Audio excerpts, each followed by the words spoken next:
esse é o ambiente. O jardim, o homem e sua mulher, toda a criação já feita, os animais lá, e o teste representado pela presença daquela árvore do conhecimento do bem e do mal. E aqui nós lemos o que é que aconteceu. Verso 1 do capítulo 3. Mas a serpente, mais sagaz que todos os animais selváticos que o Senhor Deus tinha feito, disse à mulher: é assim que Deus disse: não comereis de toda árvore do jardim?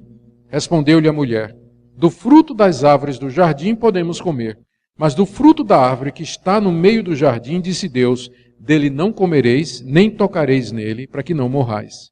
Então a serpente disse à mulher: é certo que não morrereis, porque Deus sabe que no dia em que dele comerdes, se vos abrirão os olhos, e como Deus sereis conhecedores do bem e do mal.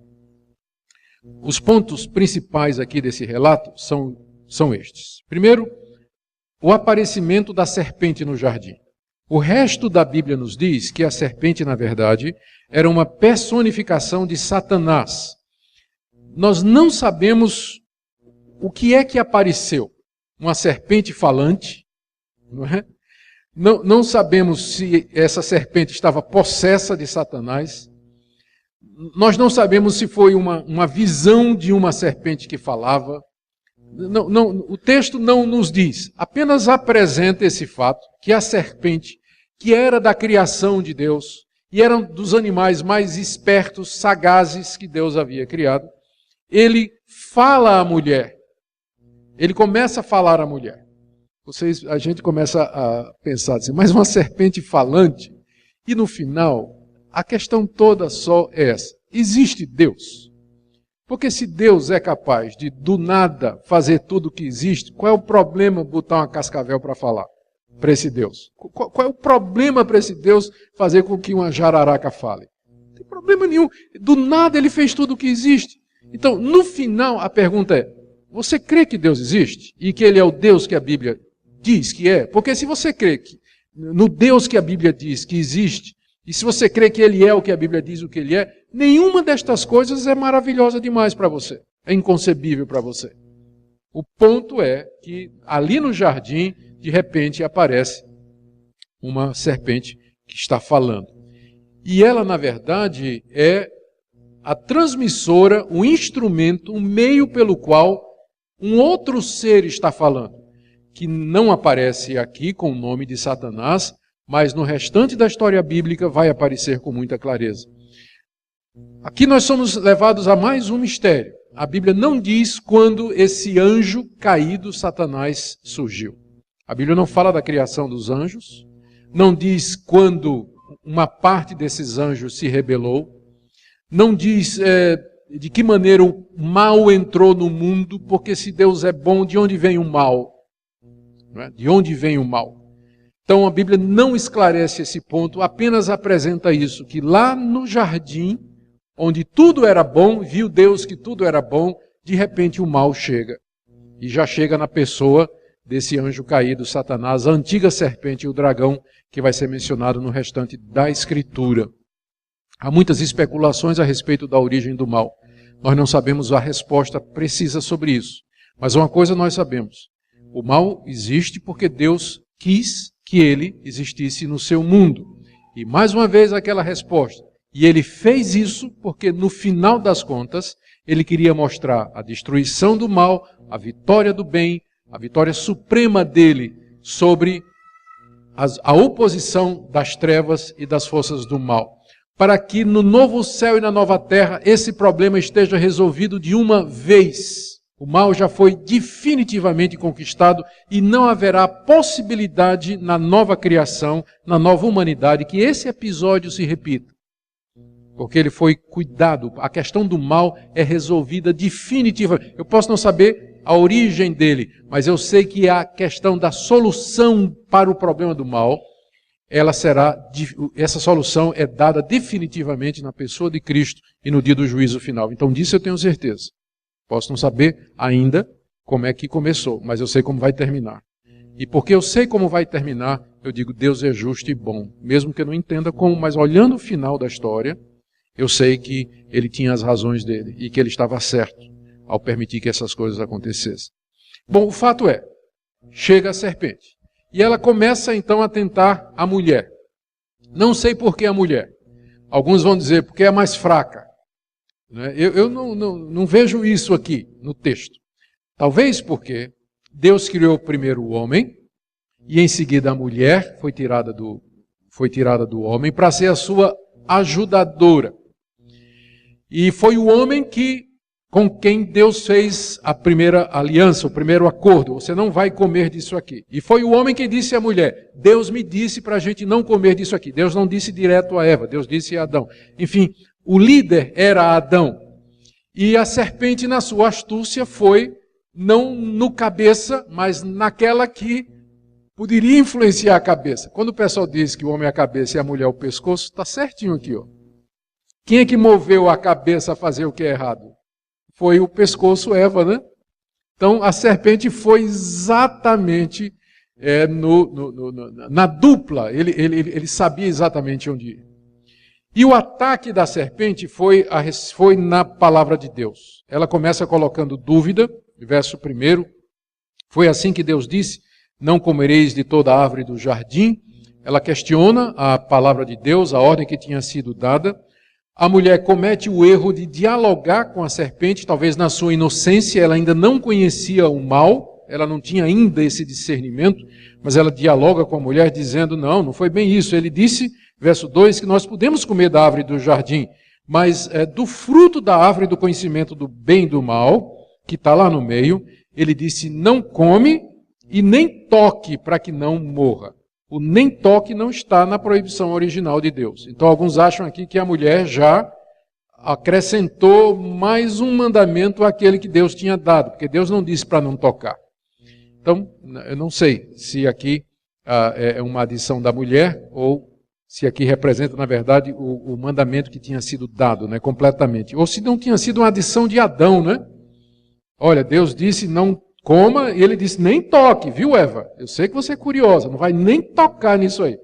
Então, talvez a mulher esteja reproduzindo já aquilo ali. Mas, de qualquer forma, já não é mais o mandamento original. Já foi acrescentado, nessa conversa, a palavra de Deus já começa a passar por alteração.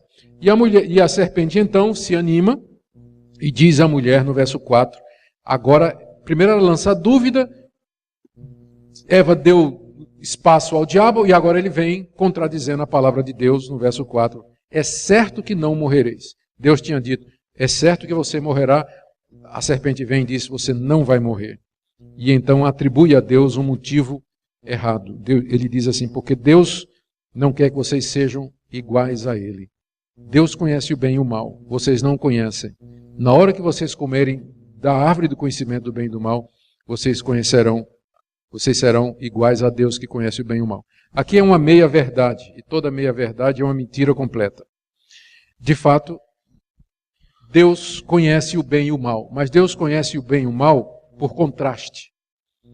Não por experiência, porque Deus não peca, Deus não experimenta o mal, Deus não conhece o mal experimentalmente, mas por contraste, Ele é o que é bom. Deus é bom, Ele é santo, justo e reto. E o que não se conforma com isso é mal. Então, ele sabe o que é o mal por contraste. Adão e Eva conheceriam o mal, sim, mas de uma maneira diferente, porque eles se tornariam parte, eles iriam experimentar aquilo, eles iriam se contaminar com o mal, que era o que Deus não queria. Eles aprenderiam, a gente imagina que eles aprenderiam o bem e o mal, como Deus a conhecia. O que fosse oposto a Deus é o mal. Não precisa experimentar para saber que é errado. Mas o que a serpente estava propondo era um conhecimento experimental. Conhecer o mal, provar dele, se tornar parte dele, ser contaminado por ele. Mas isso não ficou claro nas palavras da serpente, não é? Ela fala de um jeito como se o conhecimento que o homem e a mulher teriam seria igual ao conhecimento de Deus. E aí seriam iguais a Deus. É uma meia-verdade. Eles vieram, de fato, a conhecer o bem e o mal, mas de uma forma que desgraçou a vida deles e o restante da sua descendência. Foi essa a tentação.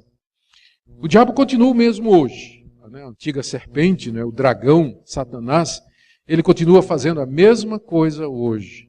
E o ataque é sempre na palavra de Deus. É isso que Deus disse. Que Deus injusto. Esse é um Deus que tem reivindicações absurdas, egoístas.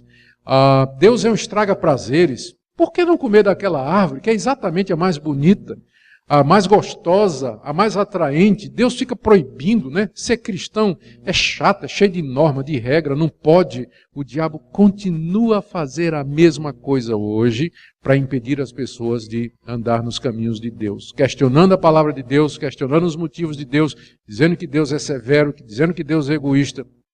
Enfim, iludindo as pessoas com falsas doutrinas para que elas não sigam o caminho de Deus. Lembremos disso. Essa é a origem da tentação. Eu fico, às vezes, assim, impressionado com o fato de que muitas dos nossos queridos amigos das igrejas neopentecostais, como eles não entendem o diabo.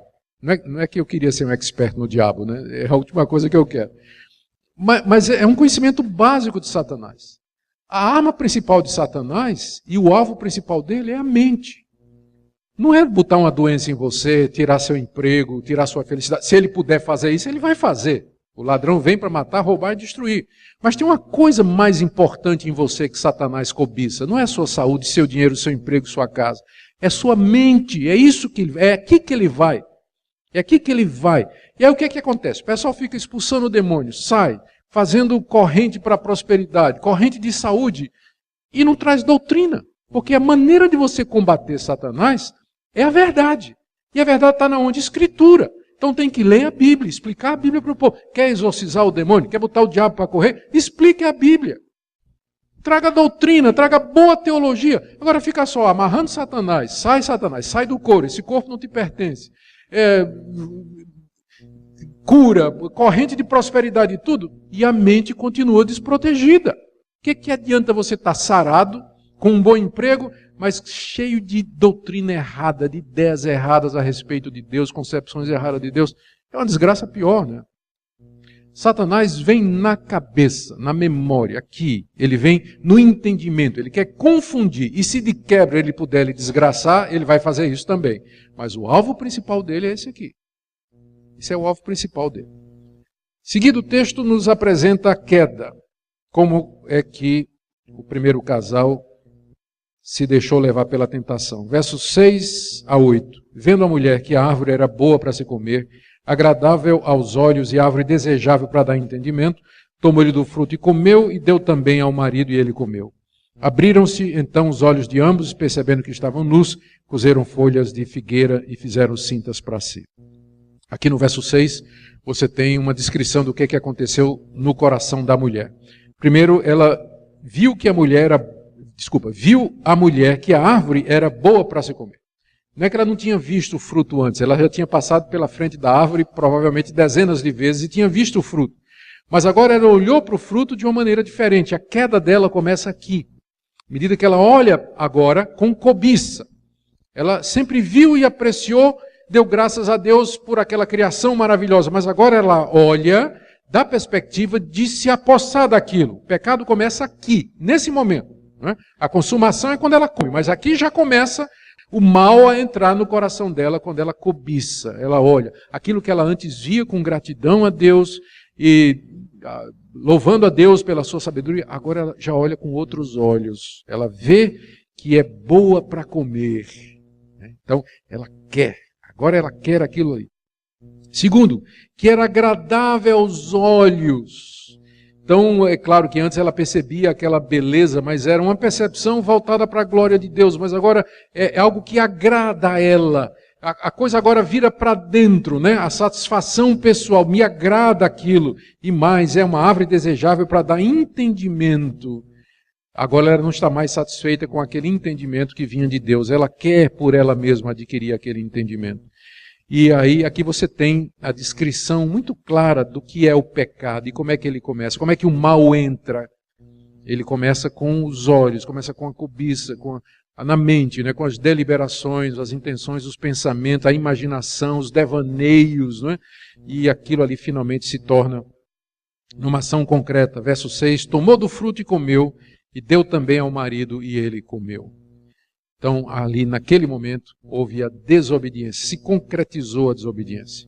A partir do momento em que eles comeram daquela árvore que havia sido proibida. E os efeitos vêm em seguida. Há pelo menos 2 efeitos aqui. O primeiro é que se abriram os olhos de ambos e perceberam que estavam nus. Eles estavam nus antes, mas não havia mal, não havia cobiça, não havia luxúria, não havia egoísmo. Então, era na ausência do mal, a nudez natural não tinha problema nenhum. Mas na hora que o mal entrou, a vergonha de si mesmo, o olhar para o outro já não era a mesma coisa, o olhar para si mesmo, a ponto de que eles se cobriram. Alguns teólogos, como Calvino, diz que a vergonha principal que levou com que eles cobrissem os órgãos genitais foi porque, através das relações sexuais, aquele mal agora seria passado para toda a geração. Então, a vergonha deles com o que eles tinham feito. Pode ser, mas uma coisa é certa. Nudez hoje não é mais a mesma de antes, né? Eu acho, de vez em quando aparece um movimento nudista, tem até um movimento nudista evangélico, não sei se vocês sabiam disso. Tem um bando de louco aí de uma cidade de praia aí, que se dizem evangélicos e que promovem, de vez em quando vão fazer culto tudo pelado na praia, né? E eles dizem que Cristo libertou da maldição, não tem mais culpa, não tem mais nada. A gente sabe que isso aí é uma meia-verdade. Cristo nos liberta primeiro da culpa e dos efeitos físicos corruptores do pecado aqui nesse mundo, mas a libertação da presença do mal é só na segunda vinda de Cristo, no novo céu e na nova terra. Então, enquanto o mal estiver presente, a nudez nunca é inocente. Nunca. Nunca é inocente a nudez. Nunca. Não tem isso. Não tem isso. Então, o primeiro efeito foi esse. E é interessante que é a área que continua a ser a área mais afetada pelo pecado. A questão do corpo, da nudez e, com isso, as relações sexuais. Se tem uma área em que a raça humana é afetada, é exatamente essa questão das relações sexuais, a sexualidade, e tudo que está relacionado com ela. Nós sabemos, quer dizer, nós olhamos hoje, né, para o mundo. E a gente não precisa outra explicação para saber porque é que a área em que as pessoas mais caem é na área sexual. A resposta está aqui. O livro de Gênesis nos dá essa resposta. Que a cobiça entrou, já não é mais natural. Uma busca do prazer naquilo que não havia sido designado para ser feito dessa maneira. Então o primeiro efeito foi esse.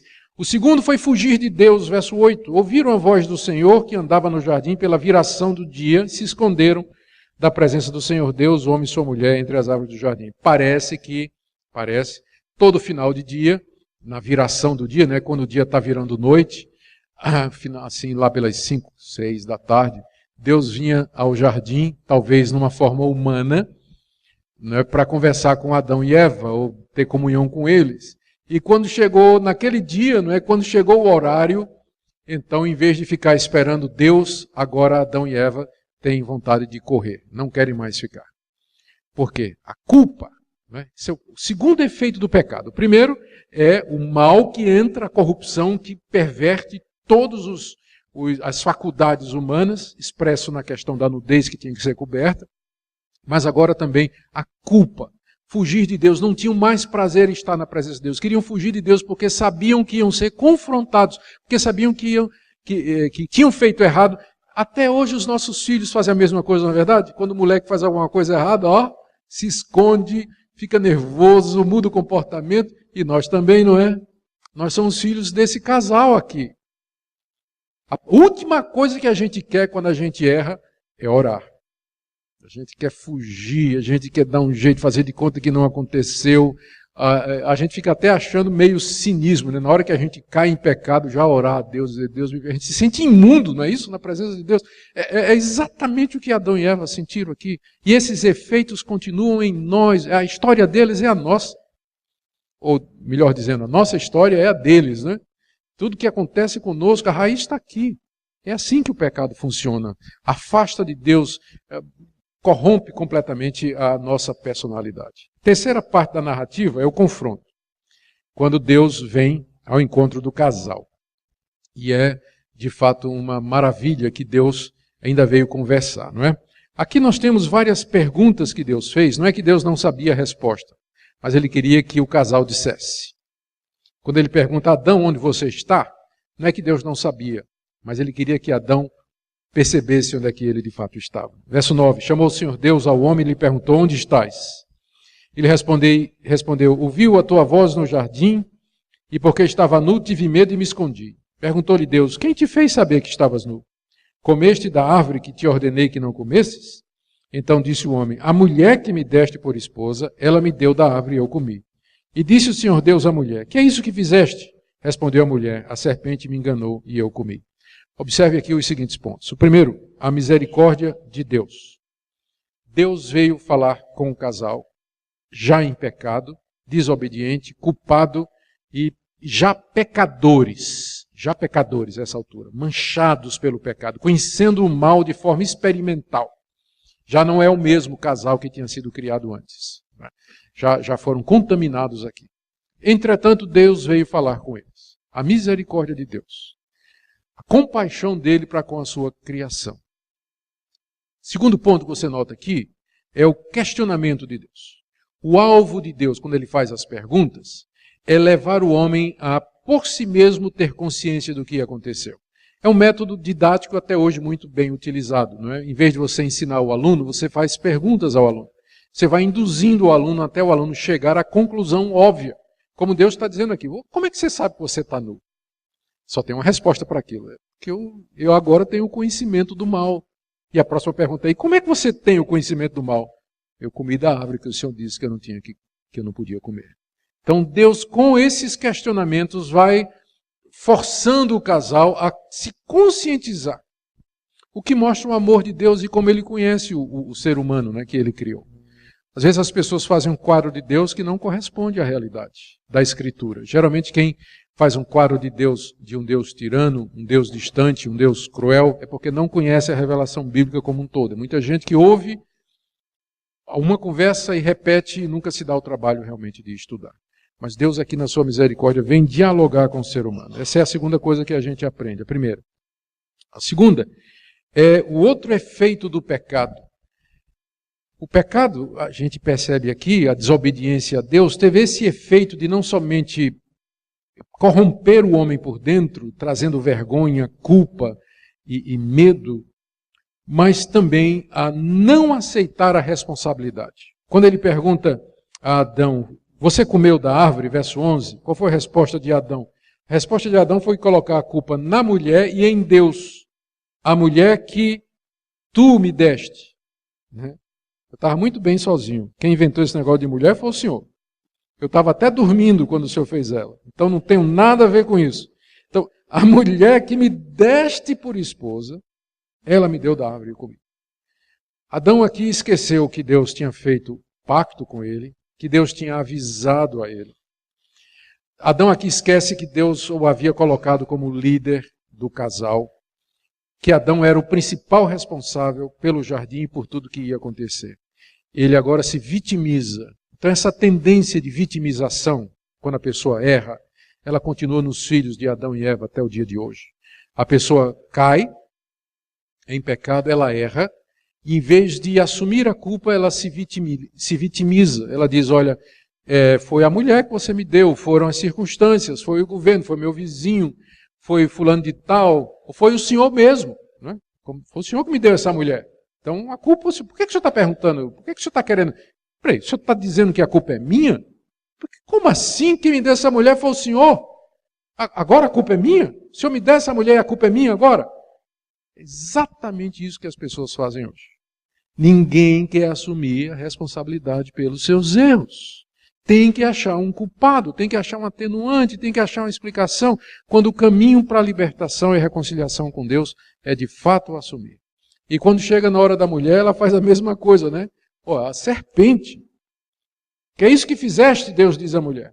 Ela responde, a serpente me enganou e eu comi. Quando não é de Deus, a culpa é do diabo, né? Porque Adão disse, a culpa é de Deus. Deus disse, que é isso? E a mulher disse, não, a culpa é do diabo. Nunca é nossa. Ou é de Deus, ou é do diabo. Adão botou a culpa em Deus, a mulher botou a culpa no diabo. O ponto é que ninguém queria assumir a responsabilidade pelos seus atos. E continua sendo a mesma coisa hoje. As pessoas vão sempre encontrar desculpas e responsáveis pelos pecados que elas mesmas cometem. É assim que nós estamos hoje. Bom, aqui do verso 14 até o final, vem agora o castigo. o castigo que Deus passou para o trio lá no jardim. Primeiro, com relação à serpente, verso 14. Então o Senhor Deus disse à serpente: visto que fizeste isto, maldita és entre todos os animais domésticos, e o és entre todos os animais selváticos. Rastejarás sobre o teu ventre e comerás pó todos os dias da tua vida. Porém, inimizade entre ti e a mulher, entre a tua descendência e o seu descendente. Este te ferirá a cabeça e tu lhe ferirás o calcanhar. Aqui Deus está falando a serpente barra Satanás, porque o castigo vai para os dois. Os estudiosos acham que antes disso aqui acontecer, a serpente tinha perna e andava em pé. Porque senão não faria sentido Deus dizer, você agora vai rastejar sobre a terra. Não sei. Né? A gente fica pensando como seria uma serpente com perninha andando em pé, né? Não faz muito sentido, né? Alguns até acham que parece mais um dinossauro, né? Um tiranossauro, sei lá, alguma coisa assim. Tem todo tipo de especulação. Eu não quero entrar nessas especulações. O fato é que aqui você tem a explicação do porquê a humanidade odeia cobra, especialmente mulher. Não é? A gente, mais do que pior, tem gente que eu sei que odeia barata. Mulher odeia barata mais do que odeia cobra.